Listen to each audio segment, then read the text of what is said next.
Bonjour, Marie Aranda, je suis infirmière coordinatrice en cancérologie à la Maison médicale de Bignou depuis octobre 2015. Ce dispositif est porté par toute notre équipe, dont le médecin coordonnateur. Donc, ce poste d'infirmière de coordination en cancérologie a été mis en place suite à un appel à projet lancé conjointement par l'INCa, donc Institut national du cancer, et la DGOS, la Direction générale de l'offre de soins du ministère de la Santé. Bignou a la chance d'être une des 10 expérimentations françaises de ces IDEC, donc de ces infirmières de cancérologie. Le but de l'infirmière de coordination, c'est plusieurs piliers. Le premier, c'est fluidifier et coordonner le parcours du soin du patient. Deuxièmement, c'est l'éducation thérapeutique du patient.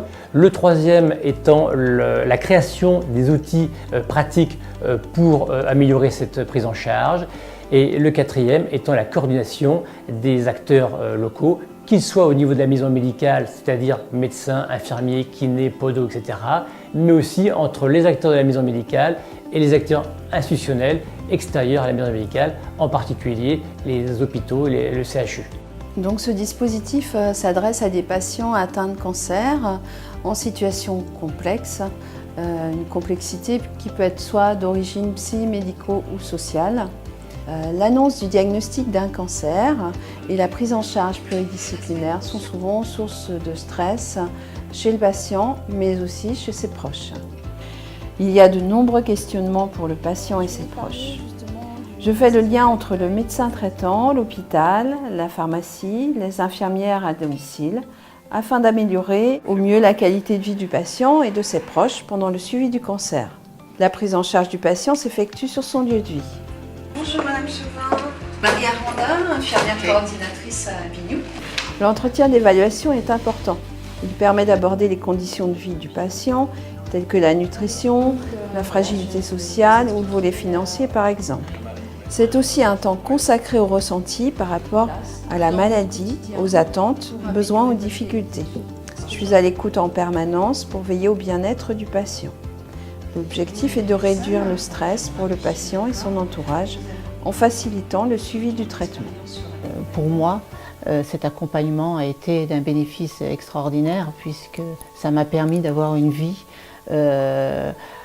plus agréable, d'être moins fatiguée, d'avoir moins d'angoisse.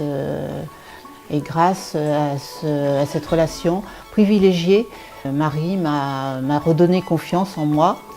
Alors cet accompagnement m'a apporté la possibilité donc, de faire des ateliers comme la sophrologie ou les huiles essentielles et qui m'ont permis d'améliorer la façon d'appréhender mon travail, de mon mode de vie, d'améliorer mes effets indésirables de mon traitement.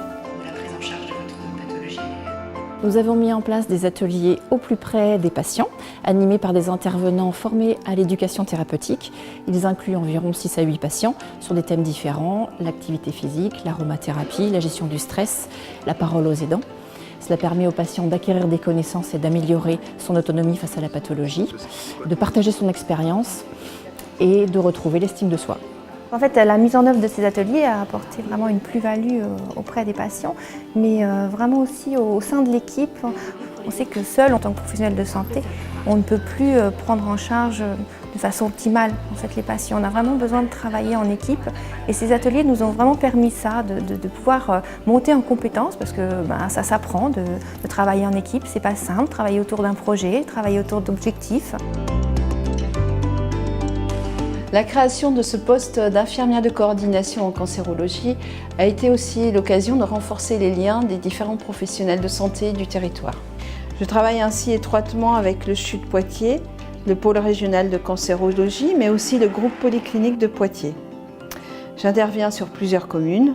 L'expérimentation a été aussi l'occasion de développer des partenariats avec différentes maisons médicales de proximité, mais aussi hors département. Différents outils ont ainsi pu être créés en commun avec Virginie Boyer-Primo, ma collègue de Thouars. La mise en place d'une messagerie sécurisée Globule a permis de créer une véritable interactivité avec le patient, mais aussi entre les professionnels du domicile. Elle se présente notamment sous la forme d'une application mobile très simple d'utilisation. Un annuaire de soins de support sur le secteur d'accompagnement a également été créé. Il permet aux professionnels, psy, médicaux, sociaux, d'y trouver les ressources nécessaires afin d'accompagner le patient en fonction de ses besoins. Un chéquier de soins de support a également vu le jour afin de faciliter leur accès. Depuis la mise en place de l'expérimentation, j'ai pu accompagner 25 patients. Les premiers résultats de l'évaluation médico-économique montrent que ce dispositif est facilitateur. D'une part pour les patients dans leur parcours de soins, d'autre part pour les professionnels dans leur pratique au quotidien. Ces premiers résultats mettent également en avant une démarche pertinente en matière de dépenses de santé.